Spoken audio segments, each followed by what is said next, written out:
To ராஜகிருஷ்ணாஸ் kitchen. இன்றைக்கி நம்ம ஒரு சூப்பரான கொத்தமல்லி சட்னி தான் பார்க்க போகிறோம்.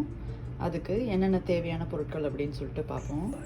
இப்போ ஒரு 2 கட்டு கொத்தமல்லி எடுத்து நல்லா கழுவிட்டு சின்ன சின்னதாக கட் பண்ணி வந்து வச்சுருக்கேன். ஓகேவா. அடுத்தது கருப்பு உளுந்து வந்து ஒரு 3 டேபிள் ஸ்பூன் அளவுக்கு எடுத்திருக்கேன்.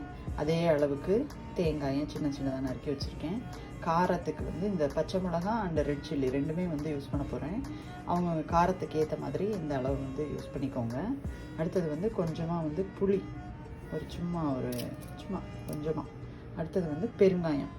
இதுதான் வந்து இந்த சட்னிக்கு வந்து தேவையான பொருட்கள். இதை ஃபஸ்ட்டு நம்ம ஃப்ரை பண்ணிவிட்டு கடைசியில் வந்து அரைச்சி எடுக்கும்போது கொஞ்சமாக வந்து வெல்லம் வந்து சேர்த்துக்கப்புறம் அது வந்து சேர்த்தா ரொம்ப டேஸ்டியாக இருக்கும். ஸோ இதை ஃபஸ்ட்டு நம்ம எப்படி ஃப்ரை பண்ணுறது அப்படின்னு சொல்லிட்டு பார்ப்போம். அடுத்தது இது கூடவே வந்து நான் இன்னொரு சட்னியும் வந்து பண்ண போகிறேன். அதுக்கு தேவையான பொருட்கள் அது என்ன சட்னி அப்படின்னு சொல்லி பார்த்தீங்கன்னா வெங்காய தேங்காய் சட்னி. ஸோ இதுக்கு வந்து நான் வந்து தேங்காயை வந்து எடுத்து சின்ன சின்னதாக வந்து நறுக்கி வச்சுருக்கேன். அதுக்கு 2 பச்சை மிளகா அண்டு சின்ன வெங்காயத்தை வந்து சும்மா ஒரு 3 வெங்காயத்தை மட்டும் எடுத்து நறுக்கி வச்சுருக்கேன். தேங்காய் வந்து எவ்வளோ இருக்கும் அப்படின்னு சொல்லி பார்த்தீங்கன்னா ஒரு 1/2 கப்பு இருக்கும். அதுக்கு உப்பு மட்டும் ஆட் பண்ணிக்க வேண்டியதுதான். ஸோ இந்த சட்னி வந்து ரொம்ப சிம்பிளாக இருக்கும். பட் 3 இன்க்ரீடியன்ட் தான், பட் ரொம்ப டேஸ்டியாக இருக்கும். ஸோ இந்த 2 சட்னியும் இன்றைக்கி எப்படி பண்ணுறது அப்படின்னு சொல்லிட்டு நம்ம வந்து பார்ப்போம். இப்போது நான் கடாயில் வந்து ஒரு 3 டீஸ்பூன் எண்ணெய் வந்து ஊற்றி காய வச்சுருக்கேன். எண்ணெய் வந்து காஞ்சிருச்சு. இப்போ இதில் நம்ம எடுத்து வச்சுருக்கிற உளுந்து,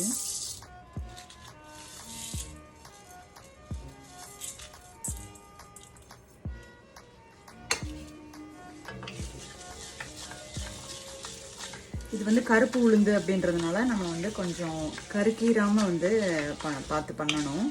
எப்போ வந்து கண்டுபிடிக்கிறது இது வந்து ஃப்ரை ஆயிடுச்சா இல்லையா அப்படின்னு சொல்லிட்டு வந்து நமக்கு எப்படி தெரியும் அப்படின்னு சொல்லி பார்த்தீங்கன்னா, நல்லா வந்து ஒரு உளுந்துலேருந்து உளுந்தோட ஸ்மெல் நல்லா வந்து கமகமன்னு வரும். அப்போ வந்து நமக்கு தெரிஞ்சிடும் ஓகே இது வந்து ஃப்ரை ஆயிடுச்சு அப்படின்னு சொல்லிட்டு. அது வரைக்கும் நம்ம வந்து ஃப்ரை பண்ணிக்கலாம்.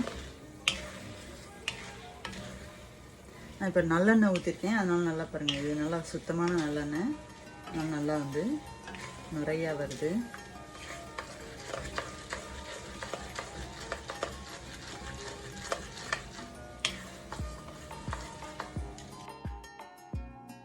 உளுந்தோட வாசம் எனக்கு ரொம்ப நல்லா வந்துடுச்சு.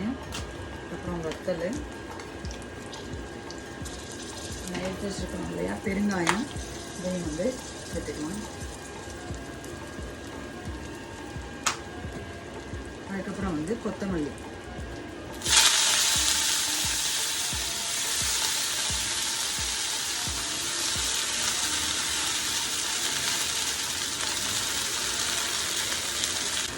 கொத்தமல்லி கொஞ்சம் வதங்கிட்டு இருக்கும்போதே நம்ம வந்து புளியையும் வந்து சேர்த்துக்கலாம். அப்புறம் இந்த சட்னிக்கு தேவையான உப்பு சேர்த்து நல்லா வந்து வதக்கிடுவோம். நம்ம தண்ணியே ஊற்றலை, ஆனால் அந்த கொத்தமல்லியை கழுவி வச்சுருந்தோம் இல்லையா, அதில் இருந்த கொத்தமல்லியே வந்து கொஞ்சம் தண்ணி விடும். இந்த தண்ணியெல்லாம் வந்து நல்லா வத்துற வரைக்கும் நல்லா வந்து வதக்கிக்கணும்.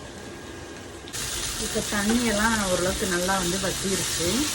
இப்போ கடைசியில் வந்து நம்ம நறுக்கி வச்சுருக்கணும் இல்லையா தேங்காய், அதை வந்து சேர்த்துக்கலாம். தேங்காயை சேர்த்ததுக்கப்புறம் நம்ம ரொம்ப நேரம் வந்து வதக்கணும்னு அவசியம் இல்லை. அதனால தான் நம்ம வந்து கடைசியில் வந்து சேர்க்குறோம். தேங்காயை வந்து எப்போவுமே வந்து ஜாஸ்தி வந்து சூடு பண்ணக்கூடாது.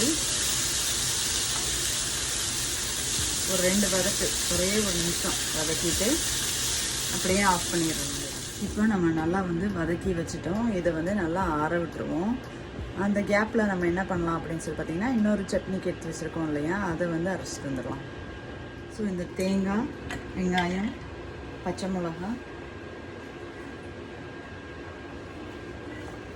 உப்பு, இது எல்லாத்தையும் வந்து நம்ம வந்து சேர்த்து அரைச்சிடுவோம்.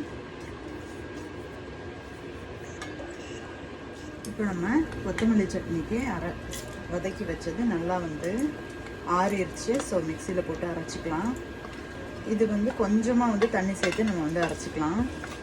அரைச்சிட்டு இது நல்லா அரைப்பட்ட உடனே கொஞ்சமாக வந்து வெல்லம் சேர்த்து ஒரு அடி அடிச்சிடலாம்.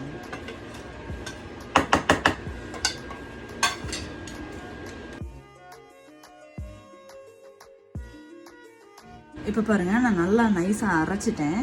இது கூட வந்து ஒரு 1/2 ஸ்பூன்லேருந்து ஒரு 3/4 ஸ்பூன் அளவுக்கு வந்து வெல்லம் சேர்த்துருக்கேன்.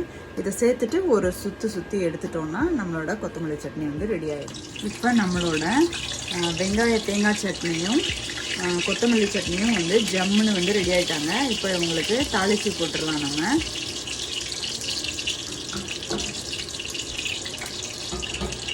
அதே பேனில், எந்த பேனில் ஃப்ரை பண்ணணும் அதே பேன்லேயே வந்து நான் வந்து ஆயில் வந்து ஊற்றி வச்சுருக்கேன்.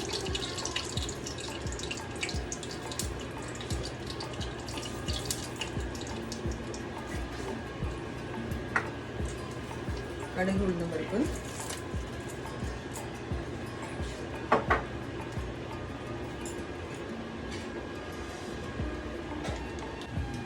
இப்போ கடுகு உளுந்தம் பருப்பு நல்லா வெடிச்சிருச்சு.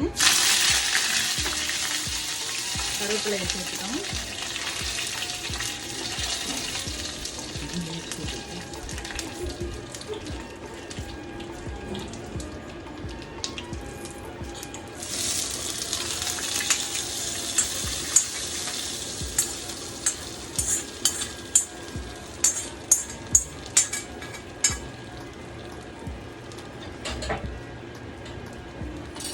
இப்போ நம்மளோட சட்னி 2 சட்னியும் ஜம்முன்னு வந்து ரெடி ஆயிடுச்சு.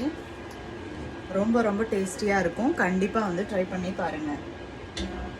தேங்க்யூ. வாழ்க வளமுடன்.